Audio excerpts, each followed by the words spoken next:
Hello everyone. I was perusing one of my used toy shops here in Bangkok and I found this thing. I don't know if it's a model kit or an action figure or both.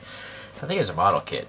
Anyways, the brand is Kotobukiya and they have this Evoroids line of products and it's a transformer basically of a tank. And it says G-Crawler non-scale full action plastic model kit designed by these fellows here. I paid around $15 for it because it's used, and there's at least two other ones I would assume. Oh, well, never mind, here you go. Oh, there's a jet fighter. It looks kind of like Macross. Darn it, if I ever run into if this thing's cool, I'm gonna get one of that thing. This looks like a dinosaur. It almost looks, though, more like a Voltron. And then that's like a weird robot cat.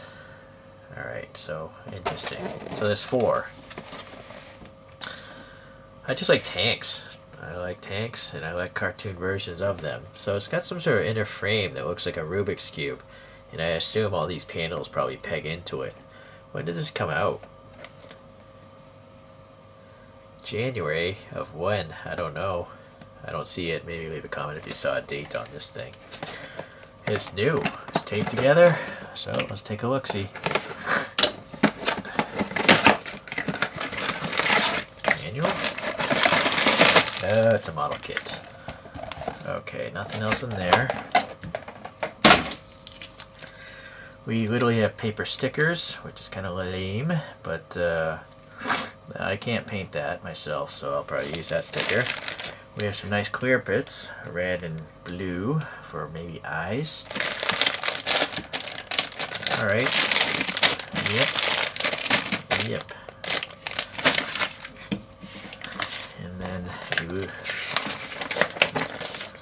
alright, let's see.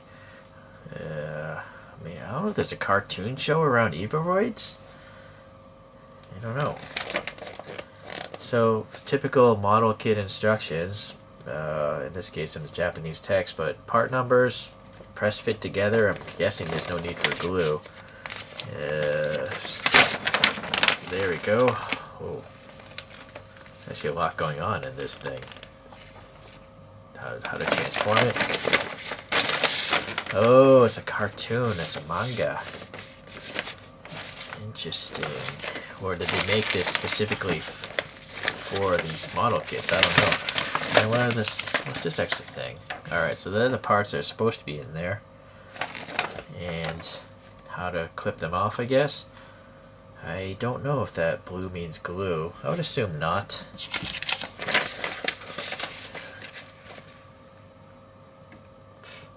Beats me. Spare parts, maybe? Yeah, so if you lose the runner or are missing a part, you can buy those runners. But you have to live in Japan. Alright, so I'm going to fast forward clipping these, and I'll slow it down a little bit while I assemble it so you can watch me assemble, and then we'll come back for the review.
Alright, it didn't take too long to put together. Granted, I didn't really clean up the nubs. I just used a saw and a cutter, and they're pretty ugly. I'm not sure if I'm going to bother sanding those down and repainting this thing. It's kind of a lame figure.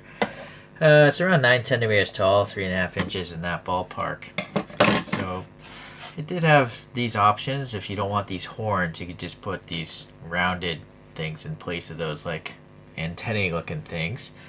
It did come with 2 extra hands here, but they're the same fists as the other ones. There's no wavy hands, so just redundant hands, I guess.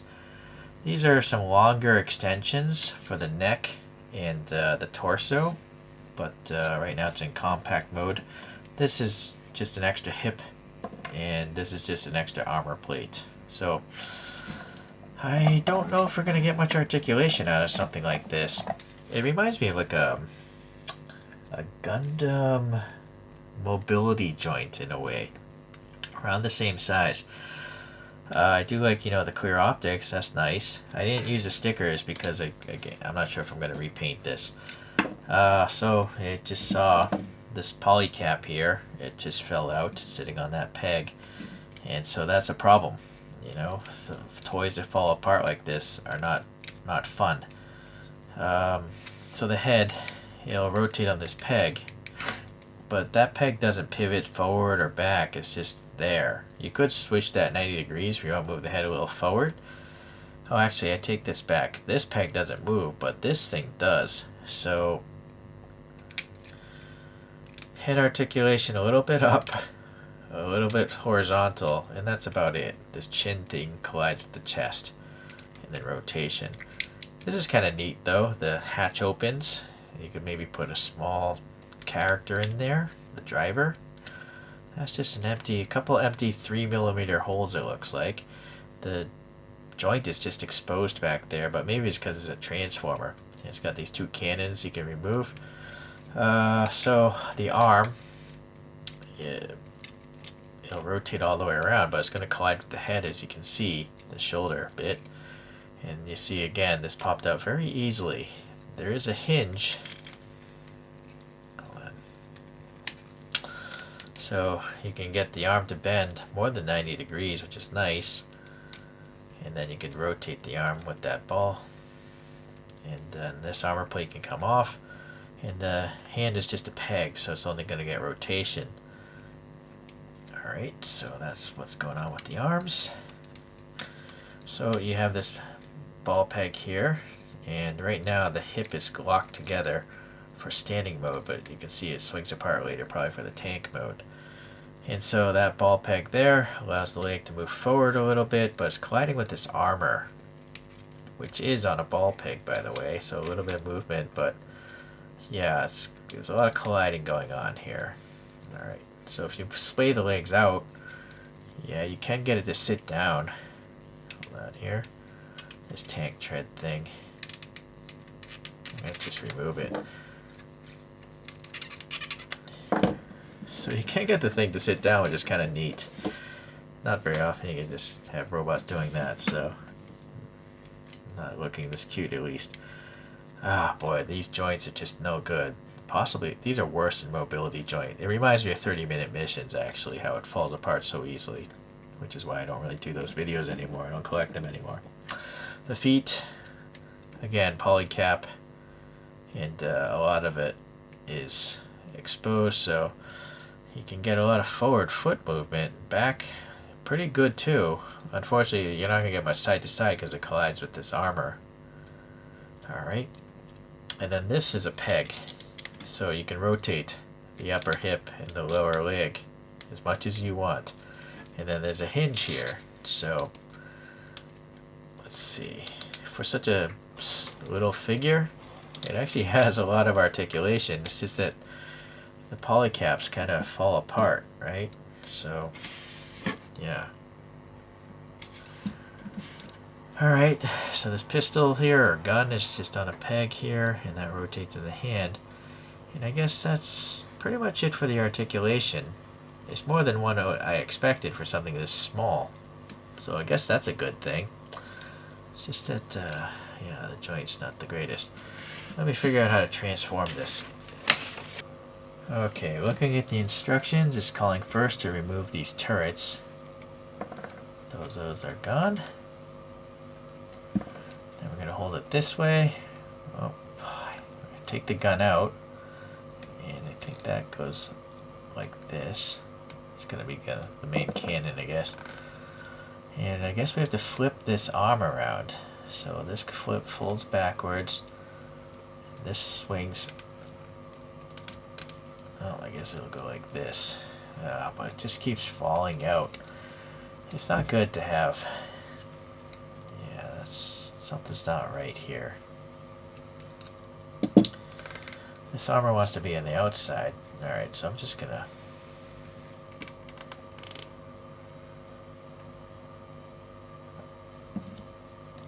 Oh, I see. I have to look at it this way. Never mind, never mind. Ah, but see, that joint just fell out again. So let me pop that back. This leg is still in the up position. This tank track thing. This side goes down like this.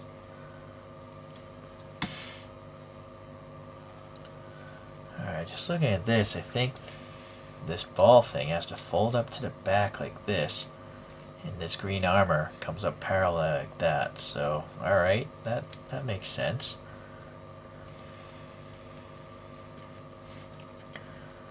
Alright, so what else? Now these legs are gonna fold up like this. See, that arm fell out again. It's very annoying. I think I'm just gonna end up posing this in the tank mode and never making it a robot again. So you see the hip totally split open now.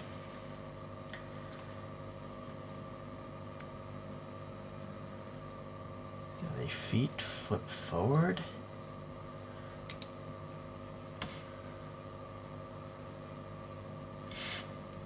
Alright, so now you pivot this leg back. And I guess you rotate this so it's vertical. So pivot this leg back. I see, like that.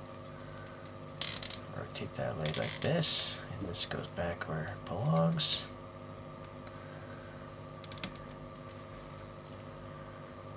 Yeah, then you're gonna bring these tracks probably back this way. Or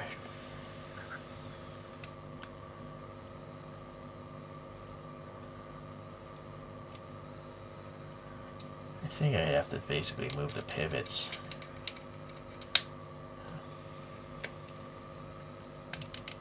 This. Oh, I see. So this shoulder now, I think these come forward. Just gotta get the tracks out of the way. So that becomes the front end of the tank where the fists are here. Alright, so that clears up room for these legs to be up like this. And I guess these bottom of the feet are the front of the tank as well. This peg thing seems to be in the way though. Now that clears room for the tracks.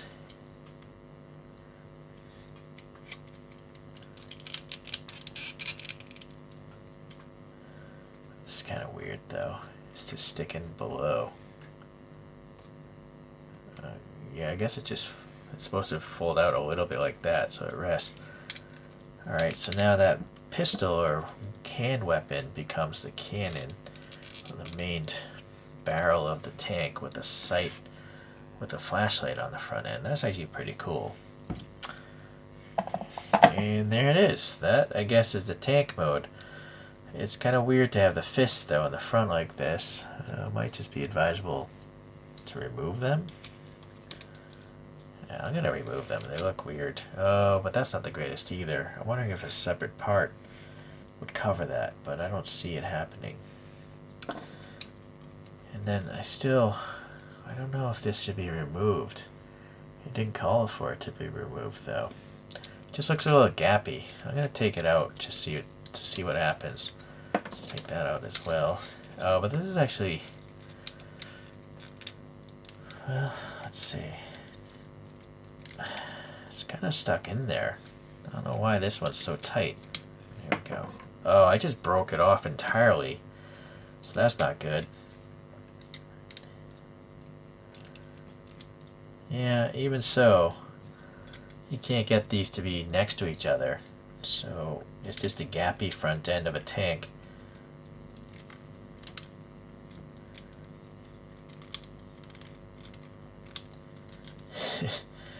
I don't know. It's not the greatest for me. It doesn't look like the coolest tank.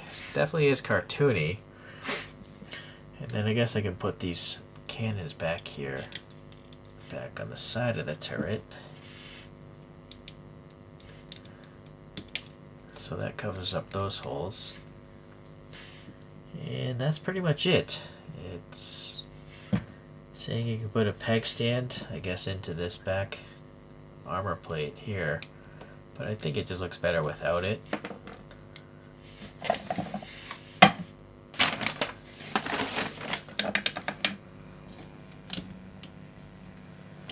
Yeah, so it's a bit of a gappy tank. I don't know which I like more, because with this mode there's no clear parts. You got the hatch that can open, which is kind of nice, but I really like the clear parts of the head when it's in robot mode. So yeah, I don't know, it's not the greatest thing. One cool thing is because it has these peg holes everywhere, you can move the parts around, as you see here. So I'm, in this case, just slapping these tracks on the back of the thing, make it more look like a robot. You have two different holes to work with there.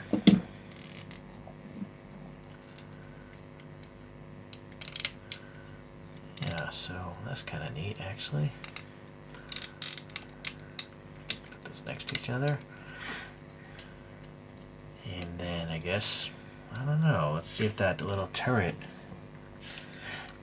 that's on the head, yeah, we could keep it on the head. It actually looks pretty good to have the little turrets on the head like that. But I was thinking maybe on the forearm. Yeah, that works too. So you have an arm gun. One in the head, one in the arm. You just have these holes in the chest, but maybe that pistol, that looks a little weird, but it's an option. Oh, here's an idea. You bend the handle of the pistol, slap this on the top of the head. The peg's a bit long, but yeah, give a head-mounted like bazooka-looking thing.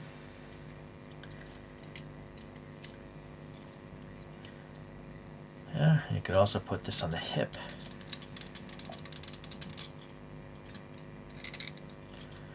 That's not bad. It's almost like a scope dog. But yeah, just, well, I guess I like it in robot mode now, even though I like tanks more in general. That tank looked a little bit weak.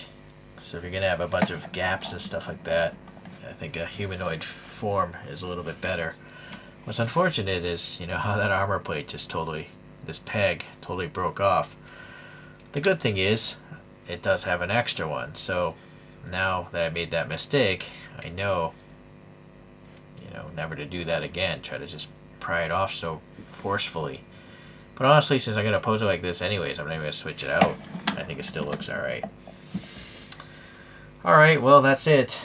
Now, was this worth around $15? Not at all. Not at all. I don't know how much this model kit cost when it first came out, but this is not worth 15 bucks. If this was a mobility joint, it would be like $6 or something. Speaking of which, yeah, so this thing does fit in well with mobility joint. There's a Xeon with the leg option. I think this is a Gira Zulu. I have modified these. They're matte coated. They have some jewel beads and paint details. And then here's a Sasabi. No, I forget what this one was called. Char drove the thing. But these things have hollow legs, a lot of hollow parts, trying to save on the plastic, which is why maybe they're cheap. And they're also kind of a flimsy mess, but not as bad as some other things like 30-minute missions. Not a fan of those anymore. So this fits in just great with the mobility joint line. It's all general same height, and I believe the hands are pretty much like similar in its dimensions. Let me see if I can find a weapon here's a Zaku, and although this handle is more square, so I'm not sure if it's gonna fit. Oh yeah, I guess it will work. I think these are 3mm holes on the almost all model kits from Bandai, so a lot of 3mm parts from Bandai will fit this thing as well, and I would assume vice versa. In fact, let's see if I take this handle here, will this thing be able to hold it? Yeah, alright, so I think they're both sharing the same sizes. Alright, you get the drift there. So